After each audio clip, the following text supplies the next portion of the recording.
So, good day, ladies and gentlemen. Welcome once more to my channel. This is a channel where we educate the populace on current political happenings and other trending news. My name remains Mr. Equity Man. I'm your anchorman on this channel. And like I've always told everyone, that he that comes to equity should come with clean hands. And I say it again and again, that if there is equity in Nigeria, there won't be the struggle, there won't be the killing, there won't be the agitation. Everything would have been moving on well, and Nigerians would have been the happiest people on earth, because God has blessed us with abundant resources, both in terms of mineral and human resources. Okay, before I continue with the news of the day, ladies and gentlemen, I want to ask of you to subscribe to my channel. Go ahead and press the red button below if you're yet to subscribe. By so doing, you'll be among the first to be notified whenever I upload important political news like I'm about to do now. Today we have a very important news item I want to share with us. This news item can be found on the Vanguard of June 24th, 2019, and the caption is, "The number of people killed under Buhari more than that during civil war, Adebanjo." Ayo Adebanjo, a leader of Afenifere, the Yoruba social political organization, has said that number of people that have been killed under Mohammed Buhari is more than the number killed during the civil war, and that if Buhari really loves the country and is sincere about keeping the country together, he should restructure the country immediately. All these units in the federation should be autonomous enough to take care of security. Adebanjo, speaking with Tribune, he said, "I am Ayo Adebanjo. Everybody is entitled to his or her own opinion. What I'm saying is that Buhari is the greatest civilian autocrat. Why? I'm judging him by his actions. Will a Democrat in a democratic society disobey court orders on 2, 3, 4 individuals? Will a Democrat under the rule of law invade judges' quarters under the pretense that he wants to wipe out corruption? These are my reasons. I don't just label him. I call him a dictator by his actions and let people tell me that these actions are consistent with democratic principles. That's all." Buhari is living in denial. We all know that. The whole world has been telling him that these people have been incompetent for the past 4 years that he has been there. That is not new, but he turned a blind eye. That is not a new thing at all. Buhari has all along been guilty of negligence in protecting lives and properties. People have been clamoring that these security chiefs, head of army, navy, and air force, should be changed for lack of performance. He didn't change them. But now that he has been told that officers are not committed, what is he going to do? If he's really sincere about protecting lives and properties, he should sack them and put competent officers there, and then, if he fails to do what is right to be done, then he has no moral right to be in office. He is the commander-in-chief. He should appoint those who should do that. Now that the officers are no longer committed, he should change them. If you had employed an officer who is not doing your job, you sack him and employ another officer. Your inability to do that shows that you are also incompetent. Can you do economy under the state of insecurity in the country? Which investor could come when people in a small village cannot safely go to the farm and grow their produce?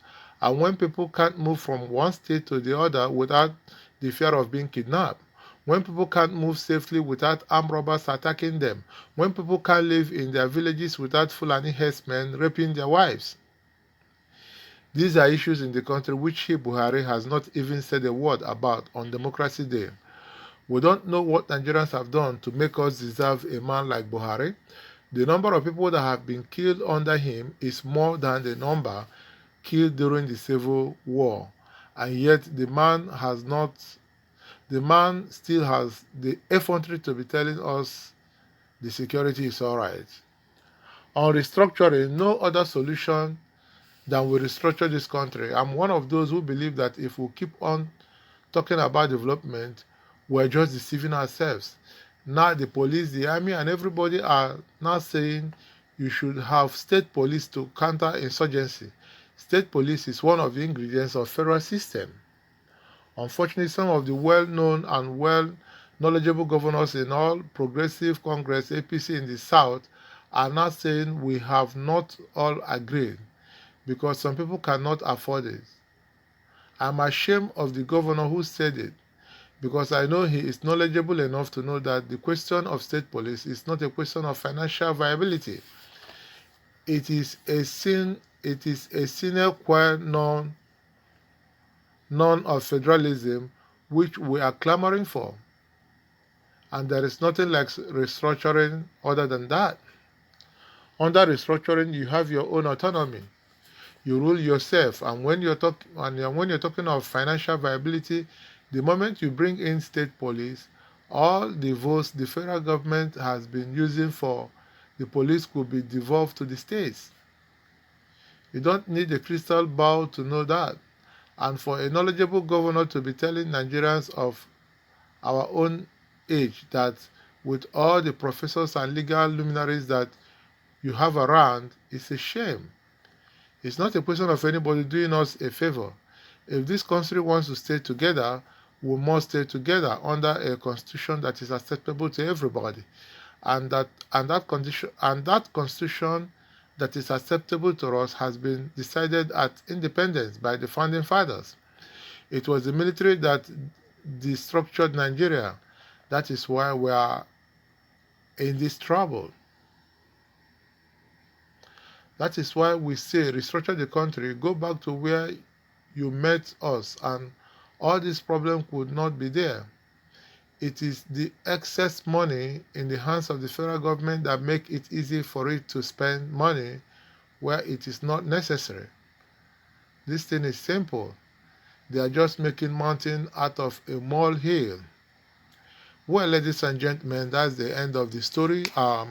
My personal take on this story is to say, yes, I agree with our brother Chief Ayo Adebanjo to a very large extent, and that extent is to say that a lot of people, so many people have been killed under Buhari's regime.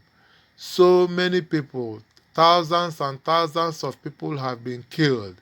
Initially, it started with Boko Haram. Boko Haram have killed a lot of people and are still killing. And then Boko Haram later changed tactics and became Fulani herdsmen. Fulani herdsmen and Boko Haram, they are, they have common agenda, just to destroy life, just to kill people.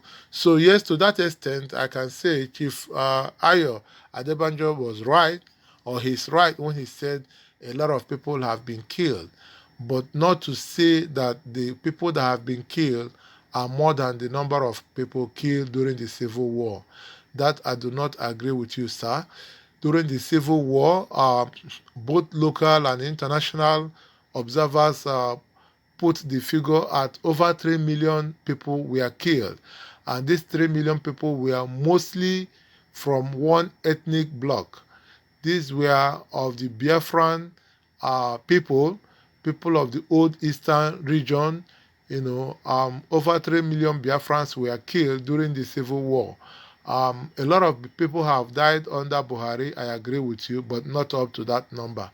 I am not saying we should wait till it gets to that number.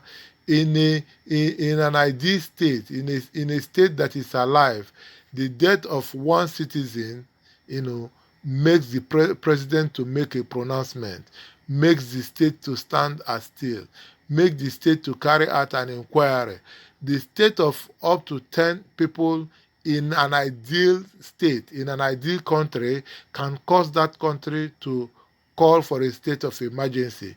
But what we have in Nigeria, people die in their hundreds at a spot. Nigeria is the only country where I see that people die in large numbers. Boko Haram and Fulani herdsmen kill people in large numbers. Government do not make any pronouncement. Government does not make any arrest. Even in most cases, they cannot even allow the bereaved members to get their dead ones. They are buried in mass burial, as if you're burying, some dead chicken or some dead goats. That's how they bury people in Nigeria. So it's a shame that under Buhari all of these things is happening. Um, every right thinking Nigeria is asking that this country be restructured immediately, from the southwest, from the south, from the southeast, from the north central, from where have you. Every right thinking Nigerian is calling that this country be restructured immediately. There is no need to constitute another fourth finding committee or conference committee or restructuring committee. No.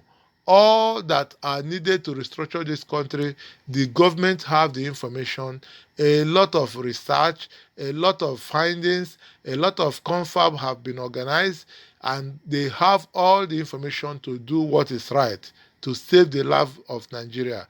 But will Buhari government do that? The answer is no.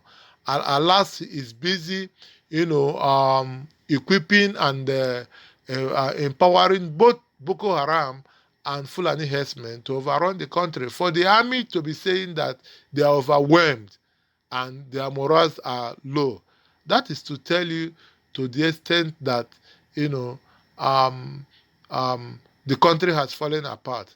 There is no government support. There is no government encouragement. Even these army officers, am I sure they are paid when they are supposed to be paid? Police officers, are they paid when they are supposed to be paid? Even when they are paid when they are supposed to be paid, how much are they paying them? Peanut. Who are the people looting the money? The presidency, the senators. The average monthly salary of a senator in Nigeria is more than the monthly salary of any president in any of the European countries. What a shame. What a shame. Ladies and gentlemen, go ahead and subscribe to this channel and keep listening to this channel to be properly informed. Till I come your way next time, I want to encourage us to keep subscribing, keep listening, and God bless.